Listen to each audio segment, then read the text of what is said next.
건강한 삶을 위한 우리 집 주치 TBC 클리닉 건강 365입니다. 1940년대 이후 개발된 항암제 발전으로 많은 암 환자 치료에 잘 쓰이고 있는데요. 그런데 이 항암제가 이 독극물의 개발 과정에서 우연히 발견됐다는 사실 알고 계신지 모르겠습니다. 네, 맞습니다. 제2차 세계대전 당시에 쓰인 치명적인 독가스에서 힌트를 얻어 개발되었다고 하는데요. 살상 무기로 개발된 황산 겨자가스. 그런데 알고 보니 백혈병 암세포의 분열을 억제하는 효과가 발견이 됐다는 겁니다. 우리 표현으로 하면요. 네. 이게 뭐야? 오히려 좋아의 케이스가 된 거죠. 맞습니다. 이 사람을 살상하는 독가스에서 사람을 살리는 항암제가 되기까지 많은 또 연구진들의 노력이 있었기 때문에 결실을 맺었는데요. 이제는 약을 통해서 이 암을 정복할 수 있는 항암제 시대가 열린 겁니다. 네. 암 치료에서 보편적으로 사용되고 있지만 그 사용법이나 부작용에 대해서 궁금한 부분들이 참 많이 있는데요. 그래서 오늘 건강 365에서는 유방암을 중심으로 암을 물리치는 항암 치료에 대한 궁금증 함께 풀어보도록 하겠습니다. 자, 오늘의 주치입니다. 영남대병원 혈액종양내과 고성애 교수와 함께하겠습니다. 어서 오세요. 안녕하세요. 네, 반갑습니다. 네. 영남대학교 혈액종양내과에서 근무하는 고성애입니다. 네. 오늘의 주제가 이제 일단 유방암인데 국내 여성암 1위로 알려져 있고요. 또 최근에도 많이 증가 추세다 이렇게 알려지고 있는데 어떤 특별한 이유, 원인이 있을까요? 어떻습니까? 네, 국내에서 여성암 지금 계속 1위가 되고 있고요. 지속적으로 증가 추세에 있습니다. 주된 원인은 여러 복합적인 요인들 때문인데 유전적인 요인도 있고 늦은 결혼과 출산 그리고 이제 수유 경험의 부족 등으로 인해서 에스트로겐 기간의 노출 기간이 증가가 되고 그다음에 여러 가지 지방이나 고칼로리에 서구화된 식생활, 음주 흡연, 환경 호르몬, 비만 등이 있습니다. 그리고 전체적으로 한국에서 늦은 결혼과 출산 때문에 이제 에스트로겐 노출 기간이 길어지고 있고 40대 이하 젊은 여성에서 유방암이 증가되고 있고 특히 또 치밀 유방이 또 증가되고 있어서 그것들이 더 주요 원인이 돼서 지금 유방암이 여성의 1위 암으로 되어 있습니다. 네. 평상시에 아무런 증상이 없어도 검진을 받다가 우연히 유방암이 빨리 발견되는 경우가 있잖아요. 네. 이럴 때는 치료 여의가 좋을 것 같은데 반대로 증상이 나타나고 나서 유방암이 밝혀지면 그때는 좀 치료가 힘들지 않을까라는 생각이 들거든요. 네. 유방암이 나타날 때 그래서 일반적인 좀 증상들을 알아두면 좋을 것 같아요. 네, 맞습니다. 일단 초기에는 대부분 거의 증상이 없고요. 대체적으로 정기적인 검진을 통해서 조기 발견하는 경우가 대부분입니다. 그리고 특정 증상이 나타나면 대체적으로 조금 병기가 늦은 경우가 더 많기는 합니다.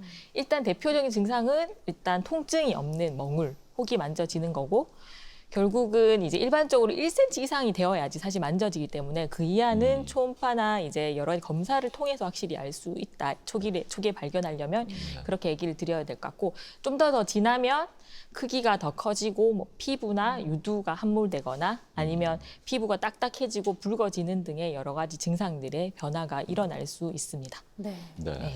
그리고 유두가 또 함몰되고 비늘 습진이 더 생기고요. 또 대체적으로 유방의 통증은 드물기 때문에 통증 없이 진행되는 경우가 많아서 증상만으로는 사실 조기 발견이 어렵다고 할 수 있겠습니다. 네, 알겠습니다. 폐경 후에 갱년기가 오면 호르몬 치료를 받잖아요. 근데 한간에는 여성 호르몬 치료를 받으면 유방암이 생길 수도 있다 이런 말이 들리던데 교수님 이게 맞는 말인가요? 네, 어느 정도는 조금 맞는 부분이 있을 수 있을 것 같고요. 여성 호르몬의 이제 에스트로겐 분비의 기간이 길수록 확실히 유방암에 걸릴 위험이 높아지기 때문에 대체적으로 이제 대규모 연구에 딱 따르면 폐경 후 호르몬 대체요법이 유방암의 발생 위험성을 좀 증가시킨다 이렇게 이제 얘기를 하고 있고 대규모 임상 관찰에서 통계적 의미가 있을 만큼 발생률이 높아졌습니다. 직접적으로 이게 연관이 있냐 하면 조금은 얘기하기 어렵긴 하겠지만 그렇지만 폐경 후 호르몬 대체요법은 정기적인 유방암 검진이랑 같이 함께 하게 되어 있고 유방암 환자면 폐경 후에 이제 호르몬 대체요법은 금기사항으로 되어 있습니다. 그리고 이제 여성 호르몬으로 만드는 약물 중 하나인 경구 피임약은 그렇지만 이제 유방암의 관련성이 없는 것으로 얘기를 할 수 있겠습니다. 네, 그렇군요. 또 그 유방암과 유전에 대한 이야기도 많이 나오고 있는데 실제적으로 암이 이제 어느 정도 유전적인 영향이 있다 이런 얘기들을 저희도 많이 들어왔거든요. 근데 혹시라도 그 유방암에 가족력이 있다면 이것도 좀 유전이 될까요? 어떻습니까? 그 유방암의 그 유전자 돌연 변이와 연관성이 있는 것으로 되어 있고 네. 브라카라고 해서 이제 고 유전자의 돌연 변이가 있으면 확실히 유전이 된다고 얘기를 할 수 있을 것 같습니다. 그래서 젊은 여성 환자의 이제 유방암은 브라카 검사를 하게 되어 있고 만약에 브라카 돌연 변이가 나왔다고 하면 이제 그 여성 가족들은 대부분 유전 상담을 해서 이제 브라카 유전 검사를 좀 해서 만약 있다면 예방적인 것들을 하는 게 좋을 것 같고요. 예로 이제 안젤리나 졸리도 브라카와 네. 연관해서 이제 돌연변이 양성이었기 때문에 예방적으로 이제 유방 절제술이나 난소 절제술을 같이 시행했다라고 얘기를 할 수 있겠습니다. 그렇군요. 그나마 다행입니다. 그런데 유방암이 앞에서 이야기하셨지만 네. 조기 검진이 참 중요해요. 맞아요. 일찍 발견되면 그만큼 치료 여유가 좋잖아요. 그러면 당연히 이제 정기적인 검진을 많은 분들이 받기 위해서 고민하실 텐데 이게 또 연령별로 어떻게 검진을 받으면 좋을까요, 교수님? 네. 일단은 지금 이제 보건복지부에서 전체적인 검진에 대한 가이드라인을 제시하고 있고 40세에서 70세 사이에서 일단은 이제 2년마다 유방 촬영술을 시행하는 것으로 이제 권고를 하고 있어서 2년마다 유방 촬영술을 시행하면 좋을 것 같고 만약 치밀 유방이다라고 이제 검사 결과에서 나온다면 유방 초음파를 한 번 정도씩 이제 주기적으로 시행하는 것이 조기 발견하는 데 굉장히 도움이 되겠다라고 얘기를 좀 드려야 될 것 같습니다. 네. 네. 유방암, 외과 네. 수술부터 항암, 방사선 이렇게 다양한 치료가 있는데요. 오늘은 교수님과 함께 항암 관련 궁금증 위주로 좀 풀어보도록 하겠습니다. 먼저 유방암 치료에서 항암 치료의 비중과 또 항암이 필요한 이유부터 먼저 말씀을 해주시겠어요? 네. 유방암은 대체적으로 전신 질환으로 생각하셔도 될 정도로 좀 초기라고 생각해도 암세포가 이렇게 남아있다가 재발이나 전이 등을 많이 일으켜서 항암 치료가 굉장히 이제 중요한 역할을 한다라고 얘기를 좀 드려야 될 것 같고요. 아주 초기가 아니면 수술을 계획하더라도 수술 전 항암을 하거나 수루 항암 등으로 이제 유방암 환자들이 항암 치료를 굉장히 많이 이제 진행한다고 볼 수 있을 것 같습니다. 만약 이제 술전 항암이면 암의 크기 너무 커서 바로 수술이 안 되면 이제 조금 크기를 줄이고 침륜성을 줄여가지고 이제 해서 이제 수술을 진행하거나 제일 처음에 수술을 한다고 해도 계속 미세 잔존 이제 암세포들이 남아 있어서 그것들이 재발을 일으키기 때문에 그 이후에 수술 후 항암 치료를 할 수 있는 역할들을 이제 항암 치료에서 이제 보여진다라고 얘기를 드릴 수가 있을 것 같아서 네. 유방암 치료제는 치료에서 항암제가 굉장히 전이성 유방암뿐만이 아니라 고위험 환자나 재발 우려가 높은 경우 미세 전이 가능성이 높은 상황에서 생존율을 향상시키는 역할로 필수적이라 하겠습니다. 네. 네. 그러면은 이제 유방을 보존한 분들에 비해서 수술로 유방을 전절제한 분들 같은 경우는 재발 위험이 아무래도 좀 덜하지 않을까 싶거든요. 근데 전절제한 경우에도 어떻습니까? 항암 치료가 꼭 좀 필요할까요? 네, 사실 수술법이 굉장히 중요한 건 아니고 사실 전절제를 하면 방사선 치료를 좀 하지 않아도 된다는 장점이 있기는 하나 여러 가지 호르몬 수용체나 이제 헐투 수용체의 유무에 따라서 사실은 항암 치료의 이제 유무가 조금 더 결정이 된다라고 얘기를 좀 드려야 될 것 같습니다. 그래서 이때 이제 헐투 수용체라고 하는 것은 유방암 세포 표면에 존재하는 단백질 수용체이고 세포 성장과 분열을 촉진하는 그런 단백질인데 그것이 있으면 좀 더 이제 그 유방암 세포에 이제 세포가 빠르게 성장하고 증식하는 거라서 이제 그런 유무에 따라서 우리가 항암 치료를 한다 안 한다 이렇게 결정을 해야 될 것 같습니다. 그렇군요. 그렇군요. 그런데 통상적으로 교수님, 우리가 항암 치료할 때 수술하고 병행하는 경우가 많잖아요. 네. 그래도 이왕이면 환자 입장에서는 교수님, 그냥 수술 없이 저 항암 치료만으로 좀 나을 수 없을까요? 이런 질문들도 많이 하실 것 같아요. 가능합니까? 가능하지 않을 것 같고요. 네. 일단 절제가 가능하면 수술하는 것이 굉장히 좋고 원칙이다라고 얘기를 좀 드려야 될 것 같습니다. 네. 그래서 이제 수술, 항암, 방사선 치료가 유방암에선 대체적으로 좀 한 세트 정도, 정말 초기가 아니면 그렇다라고 얘기를 좀 드려야 될 것 같고 만약 발견 당시 타장기에 전이가 되어 있다면 유방 절제술이 그렇게 의미가 없어서 시행하지 않을 수는 있겠지만 그래도 이제 뭐 좀 크기가 커서 바로 수술을 못한다 하면 항암 치료를 해서 수술 크기를 줄여서 수술을 절제를 하는 것이 훨씬 더 나중에 재발 방지에 도움이 된다라고 얘기를 드릴 수가 있을 것 같습니다. 네, 알겠습니다. 네. 그리고 교수님, 연기암이라고 불리는 상피내암도 어쨌든 뒤에 우리가 암이라는 단어를 붙이잖아요. 근데 이게 이제 항암 치료가 효과가 있는지 또 필요한지가 궁금합니다. 네, 연기암, 상피, 내암은 필요는 없고요. 필요는 오, 없습니다. 네. 네. 그래서 유방 상피 내암이라는 게 암세포가 이제 유관 기점막을 침범하지 않고 꼭 상피 조직 내에만 국한되어 있는 경우라 가지고 네. 수술적으로 일부 절제를 하고 이후에는 방사선 치료를 진행을 하고 만약에 세포에서 호르몬 수용체 양성이다 하면 이제 항호르몬 요법 등을 이제 5년간 드시면서 치료를 진행한다라고 볼 수 있어서 이때는 항암 치료가 그렇게 필요하진 않겠다라고 얘기를 드릴 수가 있겠습니다. 네, 그렇군요. 유방암의 종류와 병기에 따라서 이제 항암 치료 방법도 여러모로 달라질 것 같은데 구체적으로 어떻게 이루어지는지 설명해 주시죠. 네. 유방암 종류는 조금 여러 개가 있지만 그거에 따라서 치료가 크게 달라지는 건 아니지만 유방암의 병기 그리고 아까 전에 얘기했듯이 호르몬 수용체 유무나 헐투 수용체 유무 등에 따라서 치료제 선택들이 이제 많이 틀려지게 된다라고 얘기를 드려야 될 것 같고요.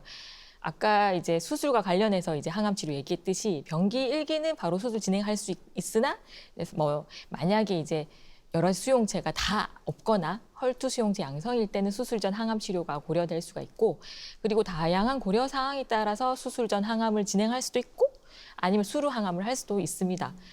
만약에 타장기 전이가 있는 사기암이라면 주로 항암 치료가 주치료가 된다라고 얘기를 드릴 수가 있겠습니다.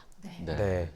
항암 치료 받을 때 보통 차수를 나누더라고요. 뭐 네. 1차, 2차 이게 몇 차까지 있는지도 저는 개인적으로 궁금했던 적이 있고요. 저도요. 아무래도 차수가 나뉜다는 건 그 차수에 맞게끔 어떤 특징이 있지 않을까 싶었어요. 네. 네, 저희들이 사실 임의적으로 이제 환자들이랑 이제 정확한 차례를 하려고 이제 사실 이게 저희들이 얘기하는 거긴 한데, 일단 1차 치료하면 사기 유방암 환자에서는 대체적으로 표준요법이 정해져 있습니다. 임상 연구 결과에 따라서 제일 첫 번째로 쓰면 좋은 약제가 사실 정해져 있기는 하고, 그러면 이거를 이제 1차 치료라고 얘기를 하고, 네. 네. 주기가 진행되면 이제 1주기, 2주기 이제 이런 식으로 저희 지칭을 해서 이제 횟수를 카운트하면서 저희들이 진행을 하고 있고 네. 만약에 효과가 좋으면 지속적으로 계속 할 겁니다.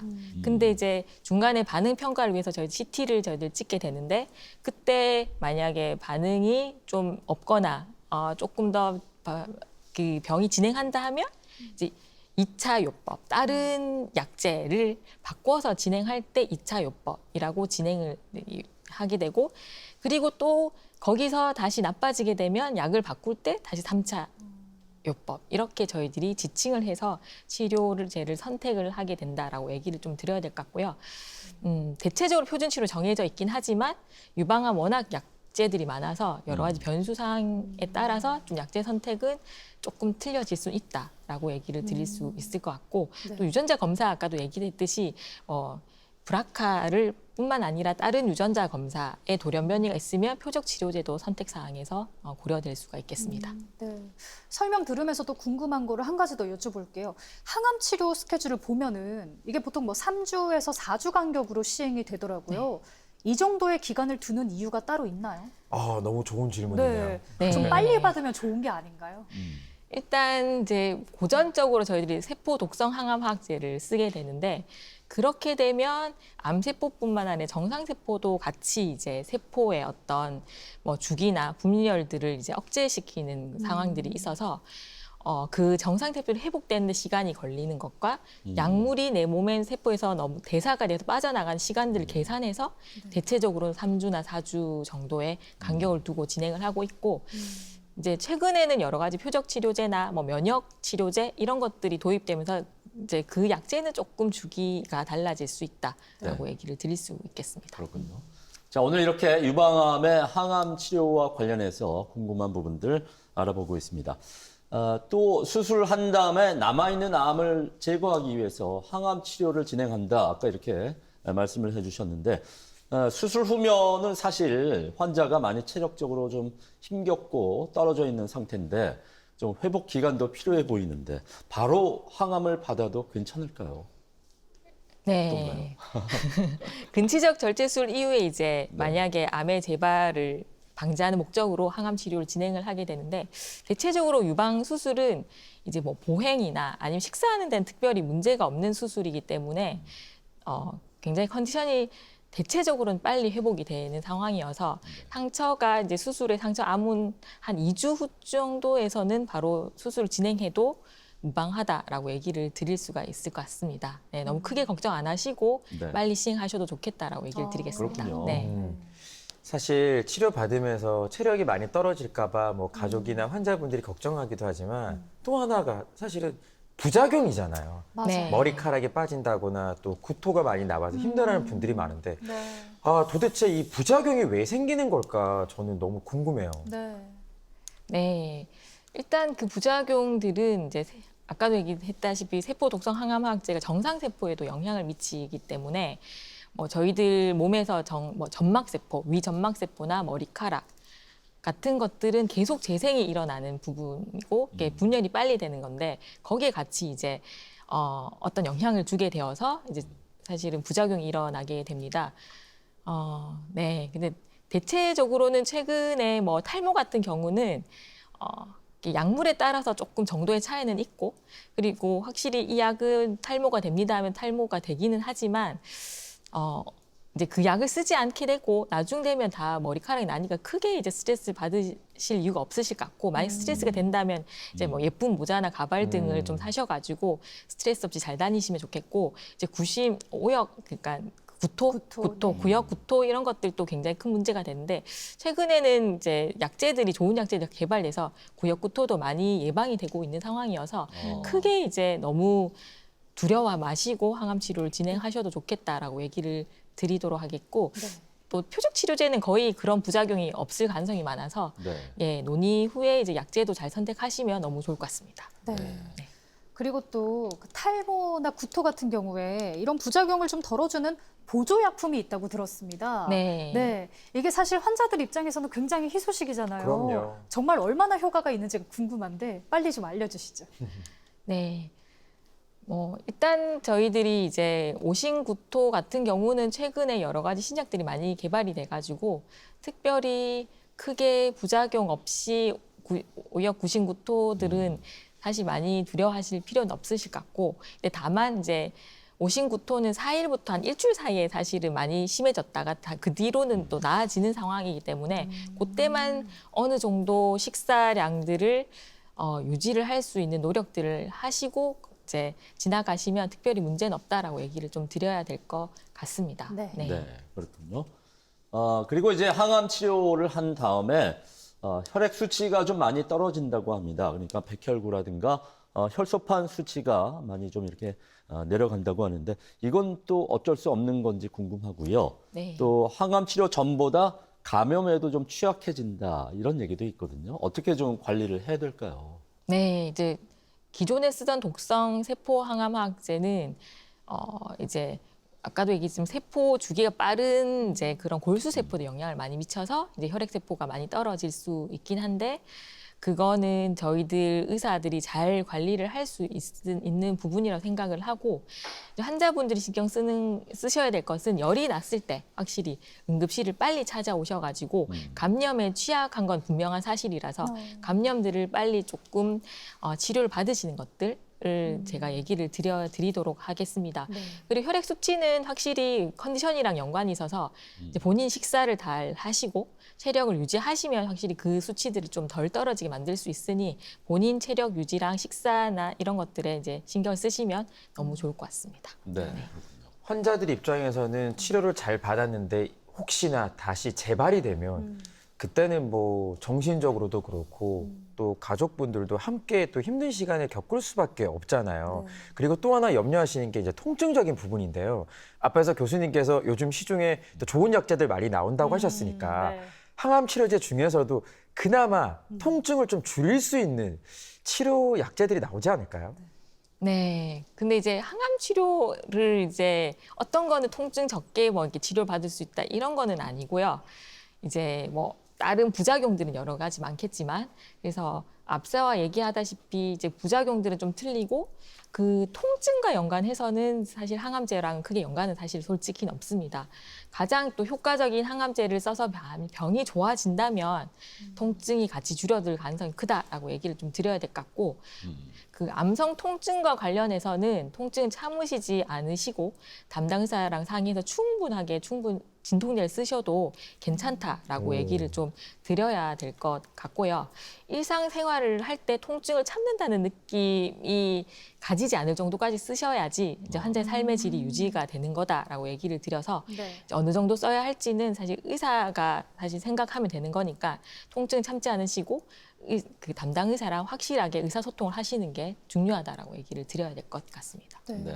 근데 항암 치료를 받다가요. 이제 이게 효과는 너무 좋아요. 근데 내 몸이 너무 힘든 거예요. 그래서 잠시 중단하고 싶은 마음이 들 수도 있는데 이럴 때는 일정 기간 동안 중단했다가 다시 약을 써도 되나요? 아니면 그래도 계속 참고 항암 치료를 꾸준히 네. 받아야 될까요? 너무 힘드시면 사실 할 수가 없는 사실이긴 한데요. 일단은 이제 그래도 담당 의사랑 잘 논의를 하셔야 되는 게 만약에 중단을 했다가 6개월 내로 나빠지면 앞에 나름 치료가 좋았던 약제를 그대로 쓰지 못할 경우가 꽤 있습니다. 6개월 안에 나빠지면 그 약제에 이제 내성이 생겼다라고 저희들이 판단을 하고 있어서 네. 그래서 이제 다른 약제로 변경을 해야 되는 상황이어서 면밀하게 이제 담당 교수님, 의사 선생님이랑 상의를 하셔서 이제 중단은 결정하시는 게 좋겠다라고 얘기를 드려야 될 것 같습니다. 그래요. 만일에 그 유방암 환자가 갱년기 여성일 경우에는 그 폐경 증상에다가 항암 치료까지 정말 2배로 힘들지 않을까 싶은데 갱년기 여성들의 항암 치료는 좀 어떻게 진행을 해야 될까요? 네, 모든 항암하신 환자분은 힘들겠지만 갱년기는 뭐 수면 부족도 생기고 여러 가지 불안증들이 올라오는 거라서 사실 또 조금 같이 진행하기가 너무 힘들 수는 있습니다. 일단 규칙적인 생활로 선순환을 그리시는 게 좋을 것 같습니다. 햇빛을 많이 쬐시면서 산책을 하시고 그러면 조금 피곤하니까 잠도 잘 주무시고 식사도 잘 하시고 그러면 컨디션이 어느 정도 좋아지면 그 다음 날 또 어느 정도의 이제 뭐 운동이나 이제 그런 식사량 이런 것들이 이제 되시면서 전체적 컨디션이 좋아지면 항암이나 이런 것들도 수월하게 잘 받으실 수 있으셔서 일단 규칙적인 생활로 선순환을 좀 그려주시는 게 훨씬 더 좋을 것 같고 물론 이제 수면을 위해서는 밤에 술이나 커피 등의 카페인 음료를 끊는 것이 도움이 될 것 같습니다. 네. 네. 네. 그 방금 이제 뭐 술이나 카페인 음료 말씀하셨는데 음식 정말 중요하잖아요. 맞아요. 그래서 환자분들이 많이 물어보실 것 같아요. 내가 어떤 음식을 좀 먹어야 될까, 피해야 될까. 그 말 나온 김에 전반적인 식이 습관에 대해서도 한번 짚어주시면 좋을 것 같아요. 네. 환자들이 뭐 항상 물어보시는 거긴 한데요. 네. 대체적으로 항암 치료하시면 구역 구토감이 많이 드시는 경우 때문에 잘 못 드시는 경우가 많아서 어떻게든 잘 드시는 게 1번이다라고 얘기를 드립니다. 환자 이것저것 드셔보면 잘 넘어가는 음식군이 그 환자분마다 분명히 있을 거거든요. 네. 그거를 양껏 드시는 것들 얘기를 드리고 구역 구토감이 한 열흘 지나면 거의 사라지기 때문에 그때부터는 조금 이제 일명 보양식이라 하는 고단백 식이를 하셔가지고 체력을 조금 유지하시는 게 좋겠다라고 얘기를 드려야 될 것 같습니다. 네. 네. 왜 너무 힘들면 우리가 지푸라기라도 잡는 심정 뭔지 아시잖아요. 그러다 보니까 이제 항암 치료 중에 몸에 좋다는 건강기능식품을 찾아서 드시는 환자분들도 많이 있는 걸로 알고 있습니다. 건강기능식품을 섭취하는 거에 대해서 교수님 의견은 어떠신가요?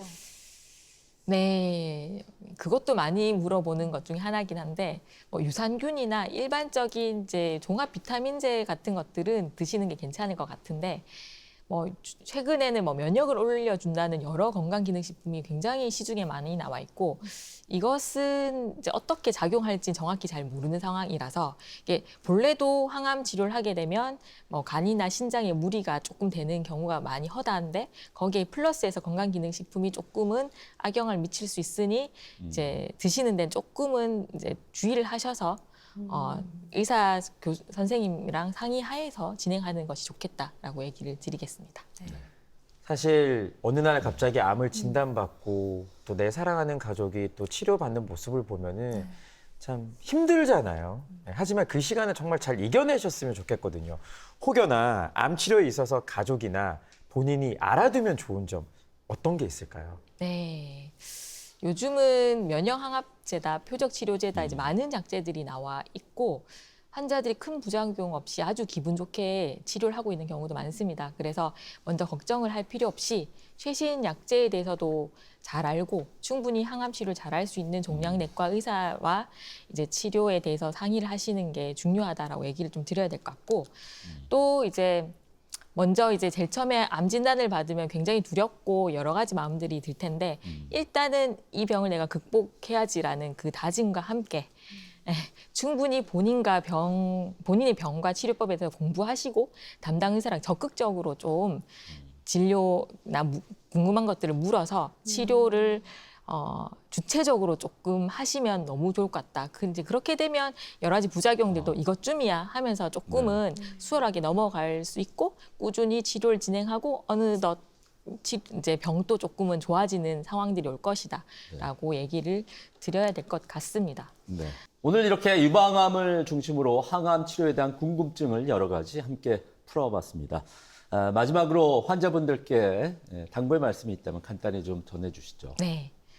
유방암 환자들 중에 물론 적극적인 검진을 통해서 조기에 진단하여 치료를 훌륭히 하고 계시는 분들도 계시지만 또 여러 상황에 증상이 있음에도 불구하고 바빠서 혹은 두려워서 병원에 가지 않아 진단 시기를 놓치고 증상이 심해졌을 때 오시는 경우가 많아서 좀 많이 안타까울 때가 있는데요.